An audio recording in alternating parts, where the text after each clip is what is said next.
Hey, good afternoon or good evening, actually. This is Ryan Morales on the Weekend Roundup. Right now, we're still waiting actually for our special guest, Ken Russell. So, right now we're just going to go over what's been going on all week with me. Um, I actually had gotten COVID apparently, and I did not for a few days. But at the same time, I've been dealing with my poor dog Lennox had been having epileptic seizures throughout the week, and we've been dealing with that. So that's been pretty rough on us all week. Just kind of picking up the pieces from a complete waste of a week with just you know time being sick and my doggy being sick. So thankfully everybody's okay now.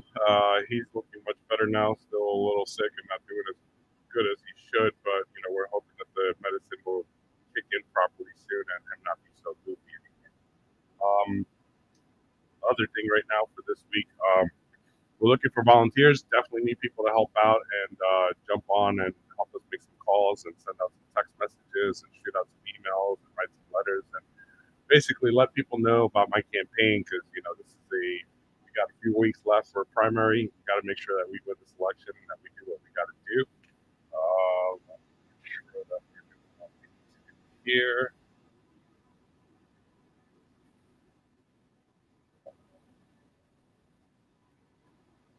Right. Sorry about that. Just trying to make sure that Ken gets on properly.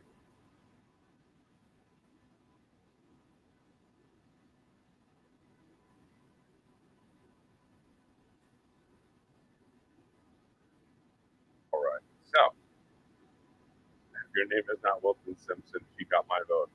Definitely not Wilton Simpson. We're definitely not somebody that takes corporate money or is taking casino money or big sugar money. So that's one of the things I will be as transparent as I possibly can. And my main goal is basically taking care of the environment, helping out our farmers, and making sure that we do the right thing and keep people of Florida safe. There's just so much, that needs to be done, especially in this position as the Commissioner of Agriculture. So sadly enough, and to my advantage, is yeah, the amount of money poured into this campaign is ridiculously suspicious. It is. Um, I do have some help coming in, but we definitely need a lot more money to come in and help us out. So if anybody can help donate, please visit the website, which is donate.ryan for Florida.com. I'll post it up on all the channels. You guys could all go donate, share that with your friends. Please let them know we need to raise a bunch of money to basically buy a bunch of signs this week, get a bunch of advertising going. We have a good chance of beating Wilton Simpson if we get past this primary, and that's all we got to do is make sure that we get past this primary. Once we do, we have a lot of friends that are coming in to help out. I know, like I said, Disney's definitely one of those people that'll be helping out because they don't want Wilton Simpson in there at all. He'll be a complete failure for the people of Florida there. We don't want him handling theme parks. We don't want him handling any of these things because all he's going to do is basically continue with that agenda that Ron DeSantis has with going after, as he likes to call these woke companies. Uh, so sadly, I don't see Ken Russell here yet. So if anybody has any questions, please feel free. Yes, I am going to help fix the environment. Thank you, Addison. We're definitely looking forward to do what we got to do to make sure that we take care of saving our wildlife, our manatees, all that. It's just terrible to see that falling apart basically because of the GOP looking the other way and not paying attention to these guys that are or holding these companies accountable for the destruction that they're putting on our local ecology. Um, so, big sugar. Big sugar is definitely an issue here in the state of Florida. As most of you know, they basically are a huge lobbyist for they lobby the politicians here in the state of Florida very hard usually, and they don't want to, they don't want to do certain things, so they'd rather lobby and pay these politicians off so that way they don't have to do the right thing. But really, the right thing is not that hard for them to do, especially with the new technology available nowadays. Green harvesting really is the way to go. I believe in the fact that we could convert that waste material into a fuel that can then become another revenue stream for the state of Florida, as well as these farmers. So I don't see this as being a bad thing for them. It's just a matter of making a switch and getting that waste material off the field and getting it over to the biofuel plants. Now, Florida Crystal has a biofuel plant already on site, ready to do the work, and I believe they're running at 60% capacity. So, let's turn that up. Let's continue to go forward, and let's get that up to 100% capacity. Let's power up these areas that could use that green fuel and green energy that is produced from these facilities. Let me figure out what is going on with Mr. Russell.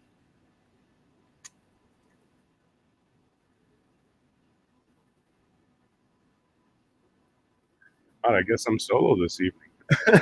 And we're taking questions if anybody's interested. Happy Sunday, everybody. We're making sure that we do what we got to do. Um, you know, it's been a rough few weeks lately with everything happening fast, and we want to make sure that we do the right thing here. We see some of these things that are going on lately with some of these candidates, so we have some questions to ask certain people. We definitely, are looking forward to working with helping the environment. We've been talking about bringing in these cleaning stations that are going to basically help clean up our waterways quickly, not within 60 years, but definitely within 6 months. The new technology available to us is basically what we've been needing for a long time. So I look forward to actually having the ability to bring this technology over to the U.S. It's coming to us basically from Australia. People have been working on the other side of the ocean, trying to clean up that mess over there and trying to restore the Great Barrier Reef. So we look forward to having help from these people to basically clean up our environment and do what we need to do.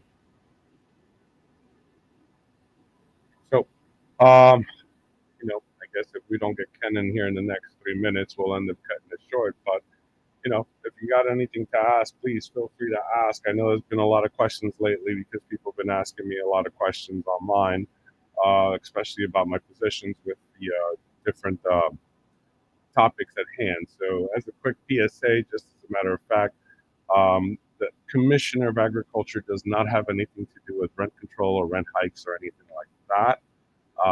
We would have no place in our department to really do any of that. So I know the other opponents have spoken about that, but that's not something that the FDEX has any sort of capacity of doing. I know I've already discussed this with department personnel, and that's basically out of the realm of possibilities. But what we do want to discuss is the legal hemp program, legal marijuana program, making sure that we get that going. We're hoping that it gets legalized on the federal level in the very near future. So then that way we could actually manage a legal marijuana program that would make this state a $4 billion a year annual revenue stream just based on taxation and sales of the product. So, we would imagine that that would be a win-win for the state, especially when it would just benefit so many different people. It would be a job creator, and on top of the additional, revenue stream for the state. So we definitely look forward to helping the state create more revenue streams, basically from these items that need just a couple strokes of a pen to make it happen, and it's that bad, and it's that easy, and it's that quick. So if we elect the right people this coming August and November, you're going to be able to do these things, because if we could actually go blue on the top end of the Florida politics leadership here, we can make some changes here. Having somebody like Nikki or Charlie up top as a governor, and then having me as the ag commissioner, we could definitely do a lot of good for the state of Florida, because then I wouldn't have my hands shackled. I'd be able to go out and do more good, and we need to, because right now the environment is suffering. The Everglades are suffering. I mean, it's just, you saw last year what happened with our wildlife being decimated out there. There was just 14 tons that I heard. That's just despicable, and that's on us. We did that. We didn't stop that. We did that, and it's our fault for electing officials that allow this to happen, for electing politicians that get paid to look the other way. And we got to start calling these people out. They're just terrible. They're bad for the community. They're bad for Florida, and they're really hurting us, because at the end of the day, if we lose our waterways, if our waterways do not get cleaned up, we basically are going to lose our tourism. And our tourism is our number one economic driver here in the state of Florida. So if we lose tourism dollars, the state of Florida is going to have a budgetary loss. We're going to lose money, and that's just across the board. Ooh, so I got a question here from Marianne. Why the water advisories for Sarasota and Bradenton Beach this week? Red tide coming. That's actually a good question. I've been paying attention to some of that, and I believe it has to do with a mix of either red tide and some sort of bacteria that I've been hearing about. I will look into it a little bit better and get you an answer by tomorrow night, Mary Ellen. So tomorrow night's show, I'll hit you back up with the actual answer on that. I have not actually been able to get any information on that yet. Other than that, so yeah, red tide is going to be something that we definitely got to deal with. I know the blue-green algae is basically gosh, I'm going to mix this up someplace out. But yes, blue-green algae can be dealt with. Red algae can be dealt with. There's ways of dealing with them. There's solutions for them. My main goal is basically destroying it and getting it out of the water and getting it out of the way so it's no longer an issue. If we clean up our waterways properly, we won't have these problems anymore, and we'll actually be able to move things forward. And really, I hate the fact that we're having to do these water advisories and ban people from swimming in our beaches, because that really does hurt our tourism. And tourist dollars basically hurt everybody down the way, because it doesn't matter. There's people that work at these hotels. There's people that work at the restaurants that depend on the tourism. Your local taxi drivers, your Uber drivers, all these people. It affects so many people down the way. So we need to make sure that not only we take care of our tourism, but we take care of our environment, because our tourism depends on our environment. So I look forward to, being that person that helps clean up this place, because our waterways are so bad right now. I hate to see it, and I hate dealing with it. Yep. And we actually recently had some endorsements from some captains. We'll be making those announcements tomorrow. We had other additions to our website. We've added some more items, some more endorsements as well, that we've gotten recently from some local mayors that we're good friends with, as well as just got to start getting ready and trying to get some volunteers to help out. But for right now, I guess we're going to end up cutting it short in a few minutes, because we did not get Ken Russell here on time, and I don't know what happened, but I guess we'll have to find out later. If anybody has any questions, please feel free, and I'll answer them either this show or next show. All right. Well, thank you, everybody. We're going to end up cutting it short and figure out when we get Ken Russell back on this. Thank you, everybody.